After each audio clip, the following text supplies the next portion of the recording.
My name is Tommy Granata. I was born on July 13th, 1955. I was born in Springdale, Arkansas. And you're signing the permission form, but we also want you to say on video that we have your permission. You have my permission to film this and do anything you want to with it. Tommy, tell me about your parents. Who were your mom and dad? All right, my mom and dad's names were Buster Granata. Some people know him as Lawrence or an LB. And my mother's name was Lillian Cordiana. And tell me about your grandparents, first on your dad's side. My grandparents on my dad's side was, his name was Leopold John Granata, and his wife's name was Mary Fiore, I believe. I'm sure it was. Okay. And on my mom's side, my grandfather's name was Sil Cordiana. Some people called him Celeste. And my grandmother on my mother's side, name was Mary Chola. Okay. And tell me about your siblings. Who are your brothers and sisters? I've got 3 sisters and 1 younger brother. Martha is my oldest sister, Carolyn, and then I got Darlene, and then I got a younger brother named Bobby. Okay. And tell me about your family business. What did your family do? When I was young, the family business, we were farmers. We had chicken houses and we had a dairy. We raised about, I think, 36,000 chickens every 9 weeks, and we had 30-some milking cows. And later on in my life, about 8, 9 years old, my dad got a wild hankering and had worked his way and bought an 8-lane bowling alley in Bentonville, Arkansas. And we started in the bowling alley business in 1963, I believe, and still into the bowling business to this day. Tell me, what was your part in the family business, first in the farming side? What did you do to help out? In the farming, what I remember about the farming business when I was little, we had chickens, and like I said, the chickens would come through every 9 weeks, and I would help my dad a little bit. I was pretty young, but carry feed. We'd sprinkle the feed into the little cardboard feeders by hand, and check the waters, made sure they all had, the water fountains weren't working correctly. And then I remember once in a while I would go help my dad, or I could go get the cows and run them in the pen for us to milk morning and night, but I would do it in the morning. I'd do it in the evening after I come home after school. And my job was to feed them a little grain while they were being milked. And that was probably, and I drove the tractors, and we did our own hay work and brush hogging and that on the farm until we did it forever, really. And then we got into the bowling business, and so then I helped out in the bowling alleys. I could cook hamburgers, I sell Cokes, and I could run back to the back and fix the machine or get the bowling ball back or fix something minor and wait on people at the front desk, and pretty much took care of me all the way to this day. Well, talk about, what was your first job in the bowling alley besides working on the farm? What did you do? Which bowling alley was it, and what did you do there? Well, the first bowling alley we bought was in Bentonville, Arkansas, and I was young, little kid, and really I was too young to do much of anything, but it was a one-man operation. We would run the cafe, the family run the cafe, the family run the front desk, and we also kept the machinery going in the back, get the bowling machines running. So I pretty much stayed up front and worked in the cafe, serving Cokes, would help give a hamburger and some French fries. And then as I got a little older, I worked my way into going back to the back and getting a bowling ball back that was hung up, or a pin was in the gutter or something like that, and went from there. Did you ever work any jobs besides the farm and the bowling alley? Did you work for any of your neighbors or anybody here in Taneytown? In the early part of my life, I, in the summertime, we would, very rural working community, and we would harvest hay, and everybody would square bale their hay. And so there were crews of young guys, kids, that would go around and haul hay for the farmers and get it out of the field and put it on the trailer, bring it to the barn, unload it, put it in the barn, stack it in the barn, and that's pretty much was our summer jobs. I got paid 1.50 cents a bale when I first started doing it, and when I finally graduated from it, when I got paid, I got 2 cents a bale. So and there were days we would haul 1,000 bales of hay and I'd get $20 and had the world by the tail. And later on, when I was in high school, my first job that I ever had outside of the family, I worked for Walmart. I worked at Walmart number 3. And they were building number 54. They started building 54, so that's how early the days were when I worked for Walmart. I got paid $1.60 an hour. Where was the store and what did you do there? The store that I worked for at Walmart was it was in the north end of Springdale at the shopping center. I can't remember the name of the shopping center. And I worked in the departments of sporting goods, hardware, paint, and automotive, and loved it. Had a blast. What were some of the routines around the Granata home in Taneytown when you were a kid? What would y'all do around the house and what was life like? Well, life was pretty simple back when I was a kid. I can remember my parents, we lived on the farm, we milked cows, we raised chickens, and when I was real small, I can remember people coming to the house at night, and my mom and dad they played cards. And up to three nights a week, there would be people that would come, different crews, different families, different couples, 2 or 3 couples, and they would come and play cards at the house, and for 2 or 3 hours at a time. I mean, and that's what they did for entertainment, laughed and cut up, and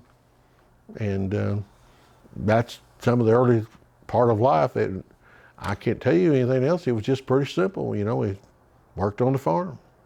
What are your earliest memories of Taneytown? I know that you lived in those days what was considered outside of Taneytown, but what do you remember about going to town and going into Taneytown? What are your memories?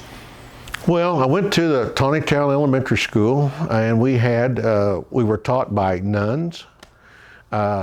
We would go to church every day before school, and matter of fact, I think the school bus dropped us off at the church. I think that's where they stopped to let us off, and we had to go to church every day before we would go to school. There was the grocery store, Tontitown Mercantile, and was the landmark of Taneytown at the time. Everyone would go there to get a pop, a Coke, soda, cupcakes, stuff like that. Between that and the church and the school, that was about all there was at Taneytown at the time. There was I vaguely remember a feed mill being across the road from the store, and there was the Hartman Cafe and a little tavern that was there, beer tavern, I guess I could say that. And one of the funniest things that I remember when I was a kid, I always every year, I couldn't wait. We would go to church the day after Halloween, and I have to say this because it was funny. We would go to there was this caution light at this main intersection in Taneytown. There wasn't a stoplight. And every year, tradition, they being youth kids, they were old enough to drive, and they would just pull pranks, I guess. They do the same thing about every year, but they would go and there were outhouses. Everyone had outhouses. And there was always a crew of people that would go and get an outhouse or two and put them in the middle of the intersection in Taneytown. And then was probably a little beer drinking going on back in the days, and we didn't have a dump or a trash waste management and stuff like that, and everyone just had piles of cans, and if you's a place where a watering hole was, you had beer cans, and they would go get pickup loads of beer cans and put the outhouses in the middle of the intersection and put pickup loads of beer cans all around them. And then they would go to the store and write graffiti all over the store with soapstones, shaving cream, shoe polish, Happy Halloween, and put the streamers and stuff, and absolutely unbelievable. And maybe someone somewhere sometime has got it. Someone might have a picture of that, but I can remember that. And always Halloween, day after Halloween, I couldn't wait to go see it because it was hilarious of what they would do every year. You mentioned the Tontitown Mercantile. What do you remember about the store and the owner, and then the other stores in town besides that one? The old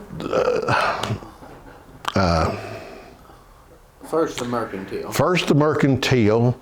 The gentleman that owned it,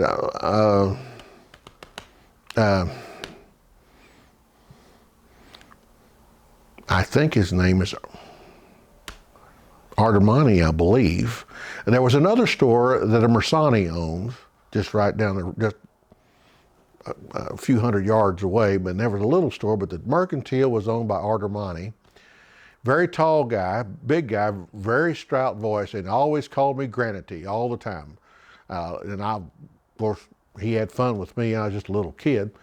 It was just the place where everyone went in Taneytown. It was just, that was it. That was where you went. It was our hardware store. It had our food, had everything you needed to make life better for you at your house, and everything, plumbing, hardware, anything you had. Of course, again, life was simple. We didn't have all the indemnities that we have today and stuff to more stuff to break. What about restaurants where you would go? Were there places you'd go out to eat in those days? And if so, where were they? Now, as far as going to restaurants when I was young, no, I don't remember ever. I went to the Venetian Inn a few times. My aunt was running the Venetian Inn, but we didn't go out to eat when I was small. But as I got a little bit older, we would visit the Venetian Inn. Once in a while, we would go to Mary Meister's to eat, which was another restaurant in Tontitown, very successful. But being that my aunt owned and run the Venetian Inn, Alice Leatherman and Paul Leatherman, that's where we went.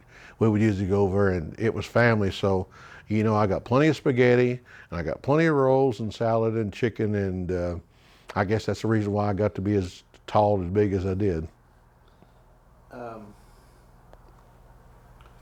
Tell about where you lived when you were in Taneytown. Where all did you live, and who were your neighbors?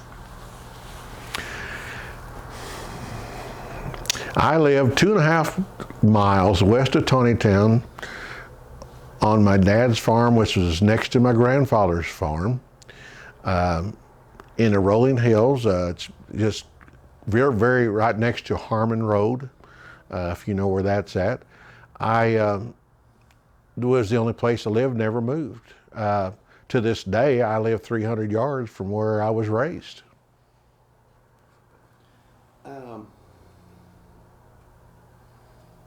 Didn't go very far. You mentioned earlier going to school. Tell me what it was like going to school in Taneytown. There were 14, and going to school in Taneytown, in grade school, we had 7 boys and 7 girls in my class. There were 14 of us. We didn't have air conditioning, so we had big windows in the big school, and we had them open, and we did have a fan. I guess the thing to look forward to the most was probably recess, because we could go eat, and then we'd go out and get to play in the playgrounds for an hour. And that was always a big deal for all of us to go out and have a good time. Who are some of your classmates that you remember, and who are some of the teachers, or I guess the nuns were the teachers, but who are some of the ones that you remember the most? When I was going to school in Tontitown, I won't remember them all, but I'm going to try to. I'll name some of my classmates if you want, and I guess that's what you're looking for. So I'll start with the guys. There was Rick Bernetti. There was Adolph Zupo. There was Randy Penalto, Pat Penalto, Richard McGinnis,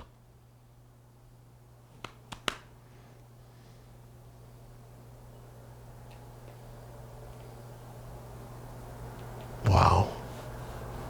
No, that's not 7, or that's 6. That was the 7th one.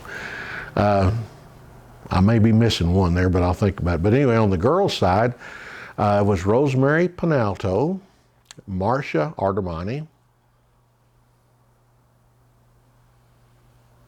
Teresa Pellin,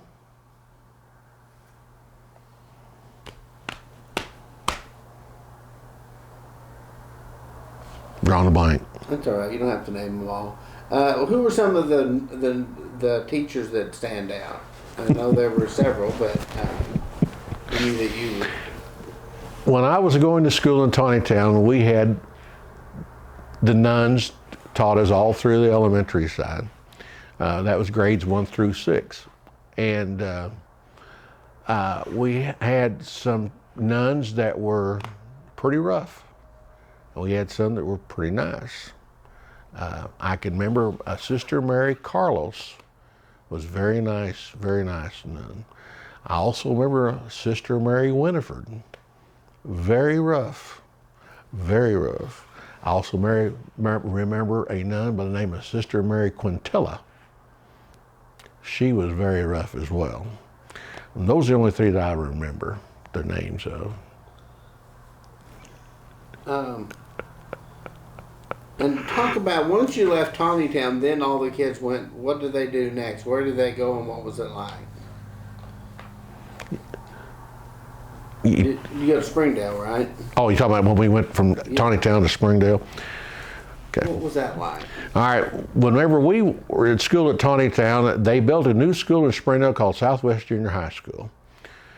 We were the first class of Southwest Junior High School, and they took the 7th, 8th, and 9th grades, 7th and 8th grades out of Tontitown, as well as a 9th grade, and we went to Southwest to go to junior high school. And it was our first experience from staying in one classroom the whole day to where we had a class in a different room with a different teacher every period. A culture shock, a change unbelievable for us. And it was difficult, different. For some reason or another, the teachers really got a bang out of that crew from Tontitown. And we made an impression somewhere down the road, and A lot of the teachers later on in life that I run onto, still some from junior high, and they remember us like it was yesterday, and it's unbelievable. It's crazy. Talk about, I know when you were at Springdale that you played sports and that was kind of a big part of your life. Talk about how that helped you get through high school and college. Well, going to school, you learn. Back in our day, I think that you learn to communicate. You learned the English, it wasn't the English, but you learned the reading, you learned the writing, and the arithmetic was huge. I think that people skills was wonderful. We all communicated with each other, and this fly has got me. Where he came from. All right, let's see. Back to where we were. I know you're going to edit that. No, that's all right. Talk about playing football and how Okay. that you kind of use that All right. to end up going through college. And when I went to junior high school, I was a very tall kid, and the coaches, we had PE. Well, that was something new for us. We didn't have that, a PE class as such in elementary school, but we went to Springdale High School. We had PE classes, and in the PE class, we had the coaches that coached football, basketball, and track and stuff. And I, being a tall, lanky kid, they had aspirations of me being a athlete and playing football and playing basketball and track, and I can remember them working on me, trying to get me to play. My parents were working, as well as everybody's parents were working. We lived in Taneytown, 7-8 miles from the school. But to play sports in junior high school, you had to do it after school. My parents didn't have the time or couldn't come and get me to bring me home. So I couldn't play sports. So eventually they did make a carpool, and eventually I played football. I didn't go out for football until I was halfway through my 8th grade year. I did not get a set of pads or equipment until like the last 2 weeks of the season. So basically my 8th grade year, I was just there. Basketball the same way. I couldn't play basketball because I had no way to get back and forth from school. My 9th grade year, there were a number of us that played on the team from Taneytown. So everyone carpooled and we got to play.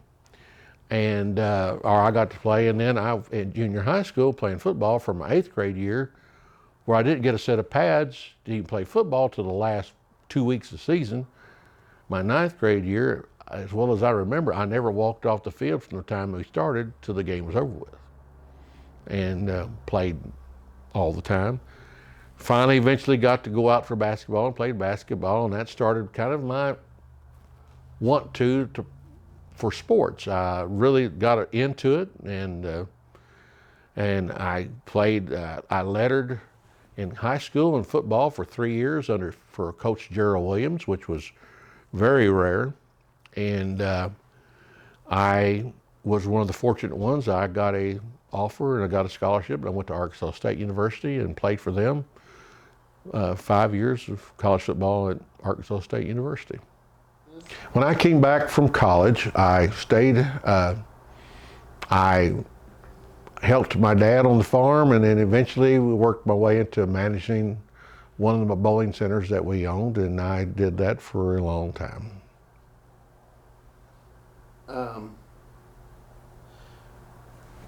When you were a kid and living in Taneytown, who are some of the people in the community that you remember? Some of the community leaders or prominent citizens that maybe kind of stand out in your mind as?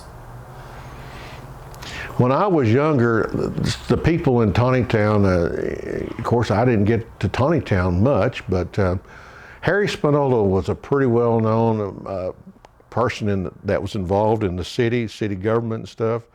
My grandfather at one time on Sil Cordiana was mayor of Taneytown. So I remember Harry talking a lot to my grandfather, but Harry Spinola was he knew what was going on in the town, and very knowledgeable, and that and anybody that the meeting place that I always thought they would meet was at the Mercantile, that everyone could always sit up there and talk a little bit, and probably was the meeting place that I thought at the time. You had talked earlier a lot about church, that you would go to church before school. How important was church, and talk about that? People would go to church and visit and meet, and, how big a part of the community was that? Oh, the church, going to church, especially on, Sunday at the time. There was, you'd go to first or second mass on Sunday, and it was, a time for worship, and a time everyone would get to visit with each other, and after, and a social, very tight-knit community, and it was the thing. When you were a kid running around in Taneytown, what would you and your friends do for fun? When I was a kid, that would run around and do something with other kids in Taneytown, I can remember getting a bicycle and going and ride up and down some dirt roads at my grandparents' house, and that road was all dirt roads back then, was probably called Spinola Road, which is just right down from the Catholic Church. Later on, got where we could get around a little bit more. We would go hunting. That was our thing. We would go out and go rabbit hunting and squirrel hunting and quail hunting, and go around and plink with the 22s and just shoot cans, and that was our Saturday and Sunday venue whenever we were in school, of getting together and doing something like that. You mentioned some of this earlier, but talk again about, what did adults do, your parents and their friends, do for fun when you were a kid? Well, my parents, my dad, I thought, was a workaholic. When I was little, I said, my dad, I called him, there was a cartoon Popeye, and my dad was not a very big man, but he had the biggest arms and the biggest hands I've ever seen.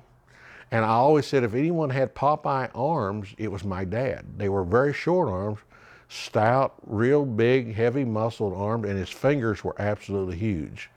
Now what they did, they worked. My parents, I guess, would go to a creek or go over to Grand Lake once in a while to fish. My dad loved to quail hunt.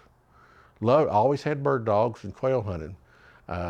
My mother was a housewife and just very good, very, very, very, very good cook, very, very good seamstress, could sew anything, and was a wonderful mom.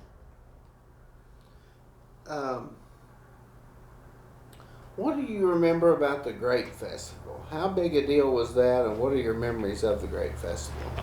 Back in my younger days, when I was a kid, we couldn't wait for the Grape Festival.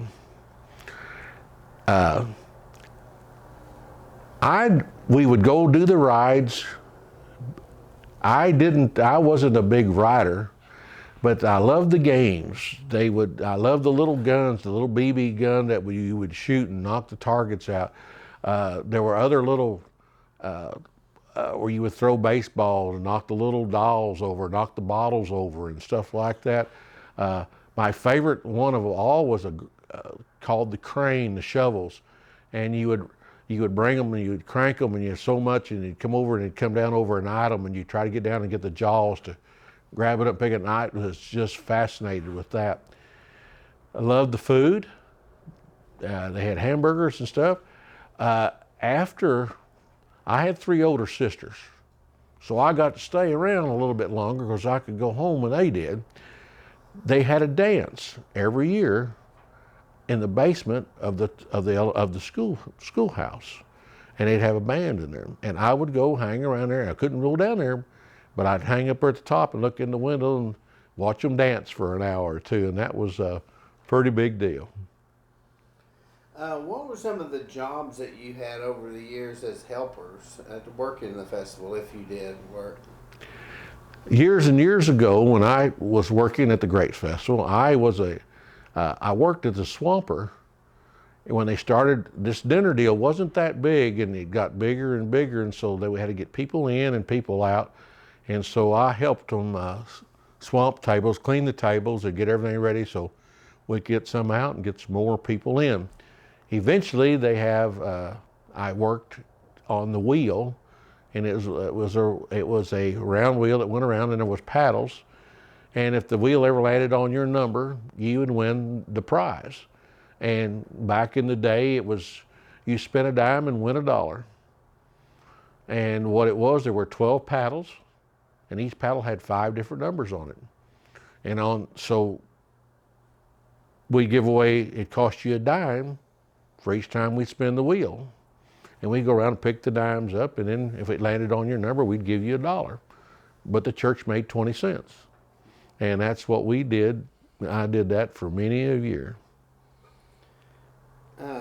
Talking about your sisters, weren't they involved, or your family? How were they involved in the Great Festival? Back in the days of the Great Festival, especially when I was a kid, they had the Queen Concordia every year, and I have 3 sisters, and 2 of the 3 were queens for the Great Festival, and my third one, all 3 of the sisters run, but one didn't win the Queen, but 2 did. And so it was something you look forward to every year, and a lot of hoopla for the Queen and the Queen candidates. Who were the sisters that won, and the years, if you do remember? My sister named Martha, she was Queen Concordia, and I do not know what year it was. And my other sister named Carolyn, she was Queen about 3 years later, I believe.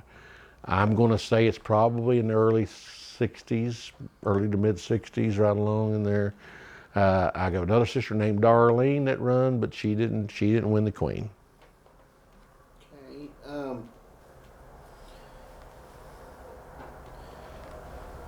You mentioned earlier about the big events on Halloween, and we've talked about the Great Festival. What other events, holidays that would you celebrate, or events would you do around town that were traditions? As far as events goes in Taneytown, I don't recall events in Taneytown. I recall family events, though.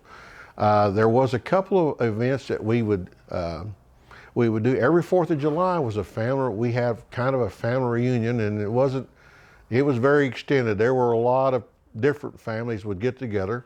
We would go to a creek somewhere, and all the moms, mothers, and the women would cook meals and bring food.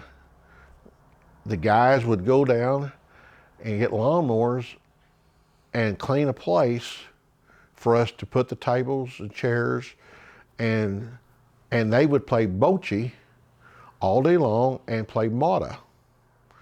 And the women would sit around and get the food ready and sit around and talk, and then the guys would play the games, and the women would sit around and talk, and the kids would go down the creek and play in the water and fish and just play, and that was quite a big deal.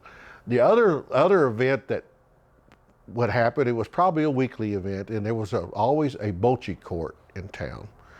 And the guys would go, I don't remember the women going, but the guys would go to the bocce court, and they'd bring them some stuff to drink, and they would play bocce all afternoon, and sometimes they'd play mata and sit around. And I do remember some eventually in the wintertime, when it got real bad, someone would play cards. They'd have a little old school bus that was there, and they'd go play cards in the school bus. But and if you wanted to, you could go, and if not, it wasn't. But that's about all I remember as far as social events, other than the Great Festival and stuff like that in Taneytown. Now, you'd mentioned earlier your family business, but tell me about your family's vineyards and wines. What all did you grow and make, and tell me what you remember about that. Back in the days of the farming in the early part of life, my grandfather had a very big farm and had a winery, and he bought a lot of grapes, and he raised a lot of grapes and apples from Lincoln and other fruits, and but the grapes were pretty much, he had a lot of vineyards himself. When I was a kid and go down, my dad would work in my grandfather's winery. As a matter of fact, the whole family worked. My grandfather's whole family worked in the winery, plus some other people. And I was a little kid. I'd run down there and run in and out of the winery and just play is what I was doing. But I remember seeing the barrels. Seemed like there were about like 28 barrels in the winery, I think, and I do remember seeing them all full of wine. I believe the bigger barrels, I believe, were 8,000-gallon barrels, and they were made out of cherry wood, and they were banded together and very dark, no lighting in there at all, and it was kind of spooky, but that's why I'd run around in there and just playing around. But I remember that everybody working together and bottling the wine. I remember that they would go and take the truck, and they would go to Muskogee, Oklahoma to get bottles. There was a glass making place over there, and they would go back and forth to get the glass, and they would fill a little assembly line, and with the wine that would come from the barrels, and they'd filter it, and then the only thing I really helped them do once in a while, I would go over and help them put the little sealers on the lid when they were done. They put the lid on the bottle, and then they put a little cap over it, and once in a while, that was about the most I could do, is put a little cap on it, and I had to get out of the way because I couldn't move fast enough. Talk about that little rock house. Whose house was that, and what was that? And you talking about my down here? When I was little, my grandparents had a native stone. It was a sandstone rock house out on 68 Highway at the time. I listened to my dad talk about that because the house wasn't on the highway, and they moved it from the back of the farm to the front by the highway, and it's still by the highway to this day, but it's been moved. And my dad talks about how long it took months to move it, a quarter of a mile or half a mile, or however far they moved it. And they had some kind of a deal they put it on, and they had a horse that would go around in circles. And he said as they ever made enough circles, it winded up, and eventually the house would move 6 inches or a foot. And he said it took a long time to move the house to where it was out on the 412 highway, which is now 412 highway. And it's just every day, all the family of my grandfather worked in the winery. So every day at noon, my grandmother, my dad's mother, would cook food for the whole family every day, Monday through Friday. On the weekend, everyone kind of done their own thing. Kind of a little different deal. You kind of don't see nothing like that anymore.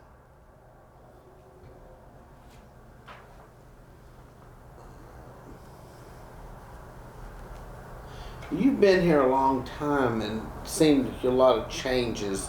What do you remember from starting from maybe the 70s and 80s and how this town has gone from a little bitty tiny town to not so little bitty or tiny anymore? What changes do you remember over the years? Some of the more important ones.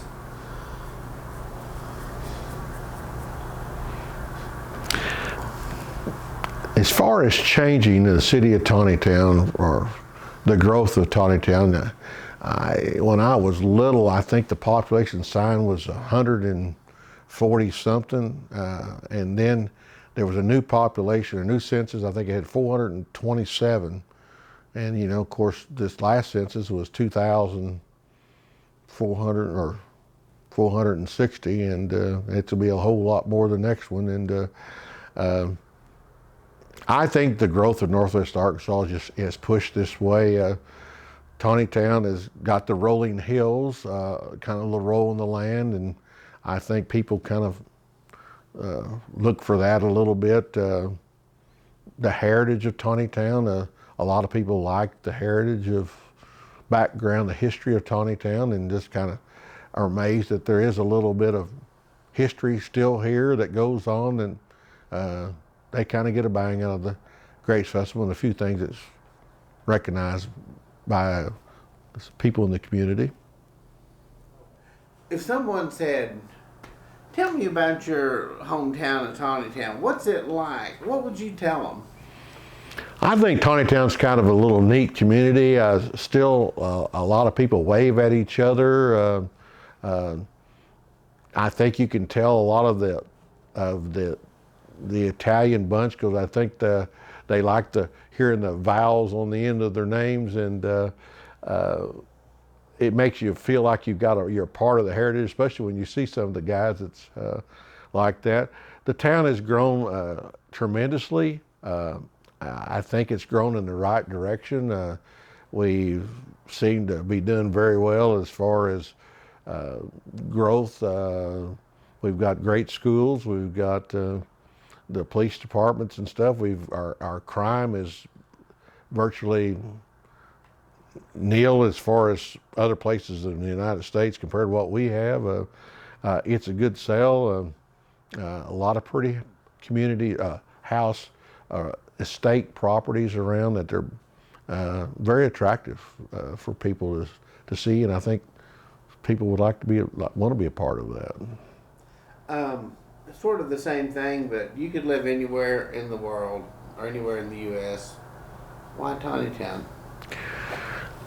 When I was younger, I didn't travel much, but when I went to college, I did travel a little bit then, especially when I was playing football and we would go out of town.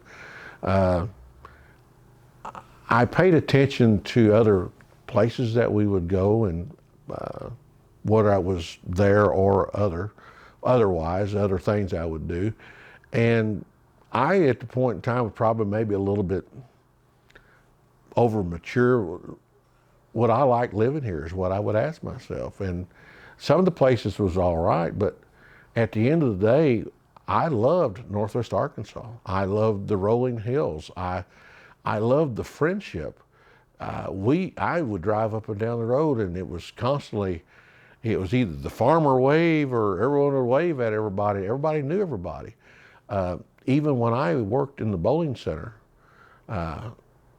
when I was managing the bowling center, so many people walk in the door, and I didn't know who they were. I knew an awful lot of people in Northwest Arkansas, but I see people I didn't know, and I says, why, I'd greet them, and how are you doing? I said, well, they're just moving here or come here to visit and stuff. And I go, and they just fell in love with Northwest Arkansas. And I says, why? What do you see here that you don't see at your place? You guys have got it made. He says, everyone, it was over. The value of your property the cost of living was very low. You could buy a house here, and a lot cheaper you could buy in other places. There was no crime. It was nothing short of a heaven. Like I said, a lot of people hunt a roll of land. They're not so much flatlanders as they want a little contour. And Northwest Arkansas, it's just all, and people come here and says, you don't realize what you've got, and they sell their places and come to Northwest Arkansas, and Taneytown's in the middle of it as well. So the friendship was as big a thing. A lot of them said you just couldn't beat everybody would talk to everybody. Everybody knew everybody, and it was just, and a lot of them said we don't even lock our homes at night. It's so safe a place. It's unbelievable compared to where they were 20, 30 years ago. Now, I'm not saying you do that today, but that's the way it, what drew an awful lot of people to Northwest Arkansas. How would you finish this sentence? My favorite thing about Taneytown is...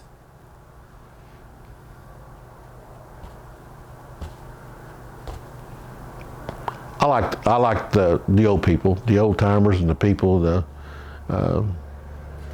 I like visiting with them, especially when I can see them every once in a while. I like that a bunch. I love the land. I love the lay of the land. I love the old people from here. I like that about as much as I think of anything. And we'll circle back to that one I asked earlier. Was there anything else you wanted to talk about that I hadn't thought to ask you about? Give me a second. Let me think for a second.